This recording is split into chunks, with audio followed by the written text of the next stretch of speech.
The boardroom went silent when the CEO slid 5 glossy photos across the table toward her 10-year-old daughter. "Sweetheart, choose your new father. Pick one of these men. They're all wealthy, powerful, and will give you the life you deserve." Every executive in the room smirked, except the girl. She looked down at the photos, then glanced toward the janitor. Mopping the corner, the one man who'd smiled at her when everyone else ignored her. She pointed at him and said, "I choose Ethan." Before we dive in, drop a comment with where you're watching from. And don't forget to hit subscribe for more videos like this. Let's begin. Gasps rippled through the boardroom like a sudden gust of wind. The CEO, Victoria Hayes, blinked twice, sure she'd misheard her daughter. "Liar, sweetheart," she said, forcing a smile that didn't reach her eyes. "You didn't understand. These men," she gestured toward the photos, "are CEOs, investors, senators. They can give you everything." Liar's chin lifted. "Ethan already has." All eyes turned to the janitor in the far corner, still holding his mop. Ethan Carter froze mid-step, his callous hands tightening on the handle. He'd been sweeping the same spot for nearly a minute, not daring to move. Victoria's face hardened. "He cleans floors. That's not a life." Liar's voice didn't shake. "He's the only one who talks to me. He's the only one who listens. That is a life." A murmur spread among the executives. Ethan looked like he wanted to disappear, but instead he stepped forward. Slow, measured. "Ma'am," he said quietly, "your daughter doesn't need money. She needs someone who cares." Victoria's glare could have cut steel. "You're dismissed now." But Liar was already on her feet, running to Ethan, wrapping her small arms around him as if daring anyone to pull her away. That was the moment Ethan realized he'd just stepped into a storm far bigger than himself. The room crackled with tension. A few board members exchanged glances, some hiding smirks behind their hands, others looking at Victoria like they were watching a public relations disaster unfold in real time. Victoria's stilettos clicked sharply against the polished floor as she circled Ethan, her voice smooth but edged like glass. "Do you know what you've just done?" she asked him. "You've humiliated me in front of my team, my investors, and my daughter." Ethan held his ground, though his jaw tightened. "I didn't do anything. She made her choice." Liar was still clutching his arm, like it was the only anchor she had. Her eyes darted between her mother and Ethan. But there was no fear, only quiet defiance. Victoria scoffed, turning her gaze to her daughter. "You think this man can protect you, provide for you. He can't even afford a suit." "Liar, look at him." Ethan's uniform was worn. The knees of his work pants faded. His boots scuffed. But there was a steadiness in his voice when he said, "I may not have money, but I have integrity. And I won't let anyone treat her like she's a business deal." A sharp, uneasy laugh escaped Victoria. "Integrity doesn't pay for private school. Integrity doesn't keep you safe from the press. Integrity does keep you safe from loneliness," Liar interrupted, her voice slicing through the room. "You're surrounded by people every day, Mom, but you're still alone." The silence after that felt heavy. Ethan finally took a small step back, his eyes on Victoria. "I'm not trying to take your place. But maybe you should ask yourself why she'd rather pick a janitor than anyone else in your world." For the first time, Victoria didn't have an immediate comeback. Her lips parted, then closed again. Ethan knew he should leave, but something in Liar's grip told him, if he walked away now, she'd lose the only real connection she had. And that wasn't something he could live with. The heavy boardroom door slammed behind them, but the sound followed Ethan down the hallway like an echo that refused to die. He could still feel the heat of Victoria's glare burning into the back of his neck. Laya hadn't let go of his arm since they left the conference table. "You're not leaving, right?" she asked in a voice that was too small for a girl who just stood up to a room full of adults. Ethan knelt so they were eye level. "Lila, I don't think your mom. I don't care what she thinks," she cut in. "I don't care about suits or money or fancy cars. You're my friend. You listened to me. And you saved my puppy when the elevator door almost closed on her. Remember?" He remembered that day had been nothing but instinct. His hands shooting out, pulling the tiny dog back just before the doors shut. No applause, no thanks. Just a small smile from Laya that had stuck with him for weeks. "Friends don't leave," she whispered. Ethan swallowed hard. "I'm not leaving unless they make me." They didn't have to wait long for that attempt. As soon as they reached the lobby, Victoria's head of security, broad-shouldered, tailored suit, expression like a slab of granite, was blocking the exit. "Mr. Carter," he said, "your employment here has been concluded effective immediately." Ethan's jaw clenched. "Figures!" he muttered, glancing down at Laya. Her small hand gripped his tighter. Victoria descended the staircase with the grace of someone who'd been trained to own every room she entered. Her voice carried effortlessly. "Leela, go upstairs with Mrs. Div. We'll talk about this later." "No," Laya said flatly. Victoria's eyes narrowed. "Don't test me." Ethan could have stayed quiet. He could have let security escort him out and disappear from this mess. But something inside him refused to let the girl face this alone.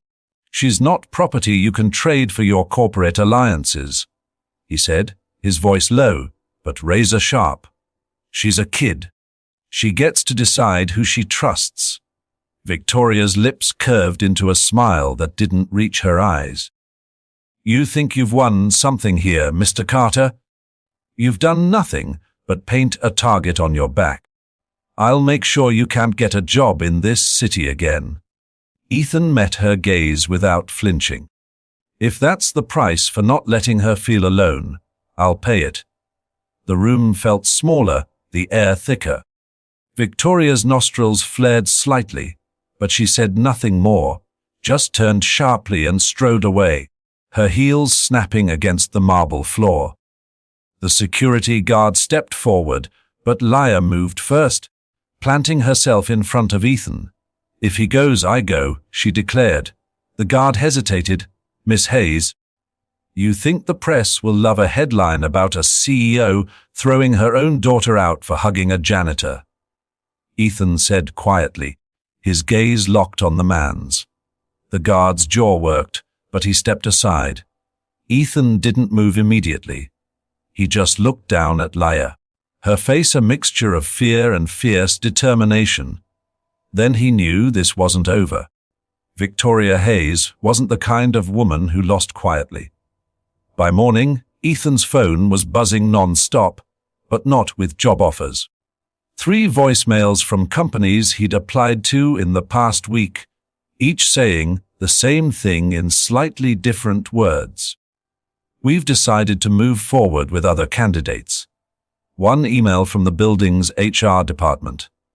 "Per your contract, any belongings in your locker must be removed by 500 p.m. And one text from a number he didn't recognize. "Should have kept your head down, janitor." It didn't take a genius to know where it all came from. Still, Ethan wasn't thinking about himself when he showed up at the small coffee shop near the downtown park. He was thinking about Laya, because she'd slipped him a folded piece of paper yesterday before security chased him out. All it said was, "Meet me here. 800 am." When he walked in, she was already there, feet swinging from a chair far too big for her, holding 2 steaming cups. "You bought me coffee?" he asked, raising an eyebrow.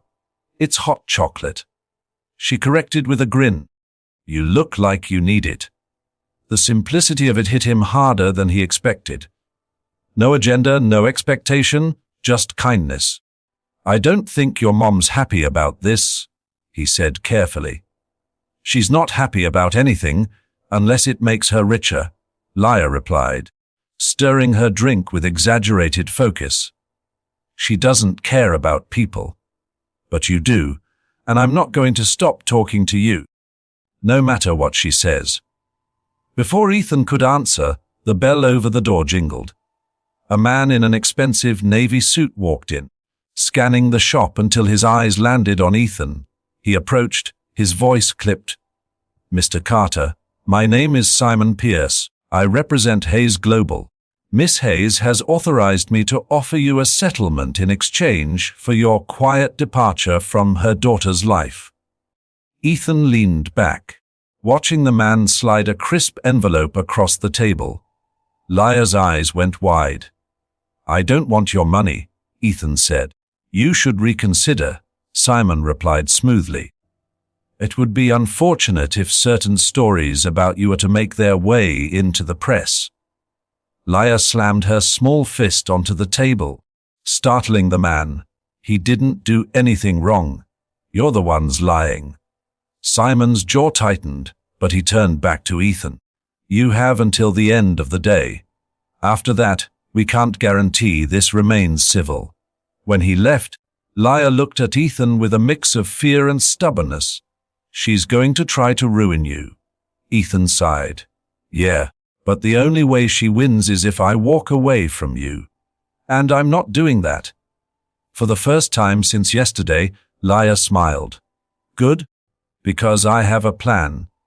2 nights later, the ballroom of the Hay Global Charity Gala glittered under 1,000 lights. Camera flashes popped from every corner as reporters jostled for position near the red carpet. It was the company's most high-profile night of the year, Victoria's personal stage to flaunt power and polish. And right in the middle of it, Laya slipped through the side entrance with Ethan at her side. Both dressed far better than the last time they'd seen this crowd. Her plan had been simple but bold. Use the one event where her mother couldn't throw a public tantrum without destroying her own reputation. Ethan had resisted. He didn't want to embarrass Laya or drag her deeper into her mother's games. But the determined look in her eyes had reminded him of why he hadn't walked away in the first place. As soon as they entered, conversation slowed, eyes tracking them. A few guests whispered, recognizing the janitor from the now viral photos circulating online. Laya hugging him in the boardroom. Someone had leaked it, and while Victoria's camp called it a misunderstanding, the public seemed far more charmed than outraged. Victoria noticed them halfway through her opening speech. Her voice didn't falter, but her grip on the podium tightened. "And tonight," she said, "is about the future, about building stronger alliances for the next generation." Laya stepped forward, her small but clear voice carrying across the ballroom. "Then maybe the future should start with telling the truth." "Mom," a ripple of gasps moved through the crowd. The cameras swung to her instantly. "Truth." Victoria's tone was syrupy, dangerous. "You told everyone I'd choose one of your friends to be my new dad," Laya said, her gaze unwavering. "But I already chose. I chose Ethan, because he's the only person in this whole building who treats me like I matter, not like I'm a trophy." The room was dead silent. Ethan could feel every pair of eyes on them, but his attention was locked on Laya, standing tall in her pale blue dress, defying the most powerful woman in the room. Victoria laughed lightly, trying to recover. "She's just a child and you're just afraid," Laya interrupted. "Afraid people will see you can't buy love." A few reporters scribbled faster, some openly grinning. Victoria's polished image was cracking under the heat of her own daughter's words. Ethan stepped up beside Laya, speaking calmly but firmly. I'm not here to take anything from you, Miss Hayes. But if caring for your daughter makes me an enemy, I'll gladly stay in her corner anyway. The applause started slow. One table near the back, then another. Within seconds, half the room was clapping and the other half was filming. Victoria stood frozen, her jaw tight, knowing she couldn't throw them out without making herself the villain in front of the entire city. Later, when the lights dimmed and the noise faded, Laya whispered to Ethan, "Told you my plan would work." He smiled. "Yeah, kid. You were right." And as they walked out together, past the cameras, past the murmurs, Ethan knew that no matter what war Victoria tried to wage next, Laya had just won them the first battle.